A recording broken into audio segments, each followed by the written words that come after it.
Violence has returned to Tahrir Square. People power toppled President Mubarak. Now it has turned on Egypt's military rulers. Hard Talk is on the road in a country preparing for elections, but precariously close to chaos.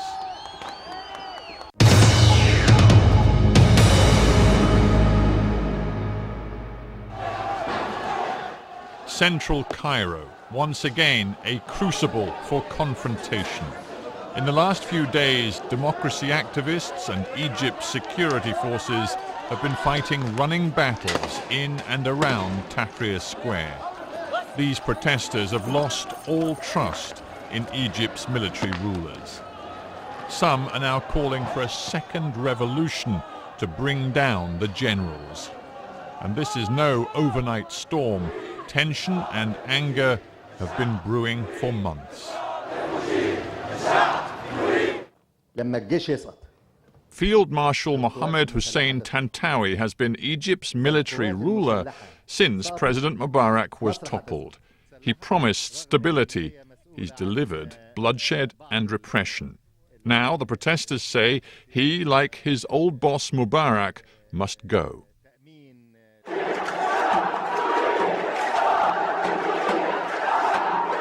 October the 9th was a turning point in the course of Egypt's revolution. Thousands of demonstrators, mostly Coptic Christians, gathered outside the state television building, protesting about a spate of sectarian attacks. The response was brutal. Protesters were hit by sniper fire, then by armored vehicles which careered down the street. 27 demonstrators were killed. The forces of repression had made their mark. It's almost as though Egypt is now reliving the momentous days of January. Last Friday, the square was filled with Islamist and secular protesters demanding an end to military rule and the release of thousands of activists convicted in military courts. Once again, the internet is stoking up revolutionary fervour. When he's not out on Tahrir Square, web designer Tarek Shalaby is blogging and organising, part of a network committed to confronting what he sees as a military counter-revolution. Tarek Shalaby, welcome to Hard Talk. Thank you. Thank you very much. We all talk about the Egyptian revolution. In your opinion, has the revolution happened, or is it really yet to happen? I'd say the revolution is just getting started. I think that's the best way to put it. And why do you sound so cautious? Well, because when we took the streets on January 25th, in fact, when we've been taking the streets for years, it wasn't because we just wanted to get rid of Mubarak. It was because we wanted the downfall of the regime. We wanted to completely destroy the regime. It's useless to get rid of Mubarak and get someone else who will keep the same policies, who will maintain the corruption, and who will keep torturing and killing the Egyptians. That's not what we want. We want to completely overhaul the system. And that's why we need to continue. If we were to accept what we have now, then what we've done is minimal reform. To what extent do you feel yourself to be a marked man in Egypt today? Well, obviously going through military trial and spending a couple of days in military prison and having a hanging sentence on me that's been suspended does make it seem like I'm more marked than the average person. Yeah, let's be clear, when you say a hanging, you mean a sentence which could yet be implemented. You were given, 1 year suspended? Exactly. If you run into trouble again, you're going inside. Yes, I'll serve that year. But let's be frank with each other. I mean, almost every single revolutionary Egyptian has that risk, whether or not they've been through military trial or not. Just because if you're in the wrong place at the wrong time, if they're not happy with it, and if they want to crack down on protesters like they've been doing over the past few months, then they don't need any excuse for it. They can throw you right in military prison. And what does that mean? I mean, you got a brief taste of it. In May, when you were arrested after a demonstration, you went through the military process. And what did you learn from it? Well, like for example, you get the welcome message, as they call it in military prison. We were all in our cells, and they were running out of cells, even though the military prison is huge, but they just keep bringing in thousands. And so we were in our cells one night, and we saw a new group being welcomed, and they were strip searched, and they were beaten by hose and sticks and what have you, and being tortured and humiliated right in front of us. Because that's just the welcome that they get for coming to military prison. But what I'm getting to is the psychological relationship now between the military and people like you who regard yourselves as revolutionaries. Is there a sense of hatred between them and you? I mean, what is the relationship? I think it's difficult to generalize, but I can tell you that the military council especially is very wary of revolutionary Egyptians in general.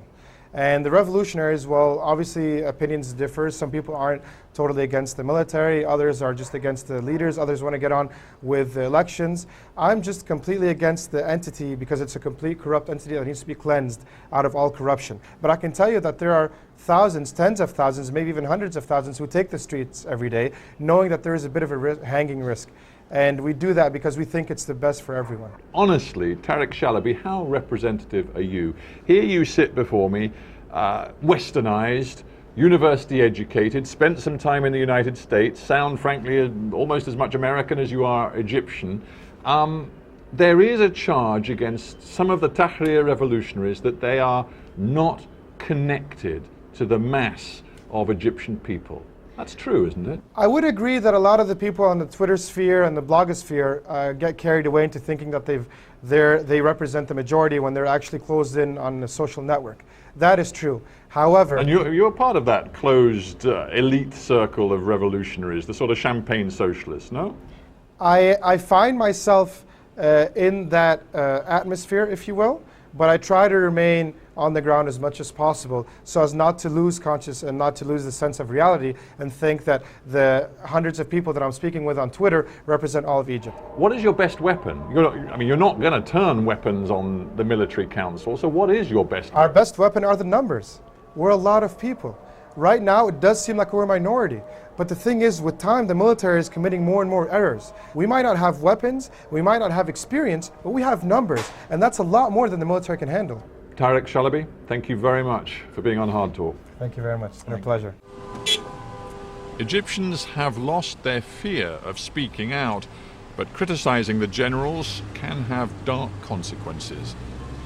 I drove into central Cairo to meet the media revolutionaries determined to challenge the red lines imposed by the military.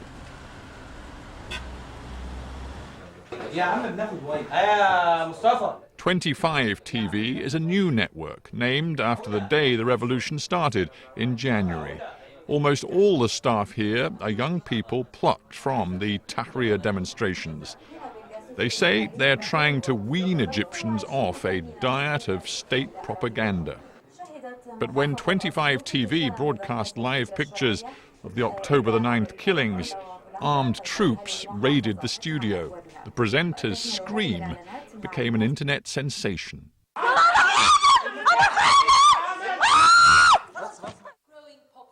Shahira Amin is one of the country's best-known television journalists. She quit state TV in protest at censorship when the revolution began. Then, new managers came in and persuaded her to return, promising an end to all interference. Credible or not? Shahira Amin, welcome to Hard Talk. Thank you. How much genuine freedom does the media in Egypt have today? Very little. I'm afraid to say there's been a regression in freedom since the revolution. We thought things would be different. At the beginning there was this little ray of light because new channels, new television channels were being launched, new publications, and I saw that it was becoming a more vibrant media with greater diversity. But you know, all our hopes were dashed when the Minister of Information came out and said no more permits for new channels. The emergency law has been revitalized, as you know, which allows for arrests and of civilians without charge, including journalists. There's been a lot of intimidation. A lot of my friends were summoned by the military prosecutor for investigation. I've received warnings about some of my stories, and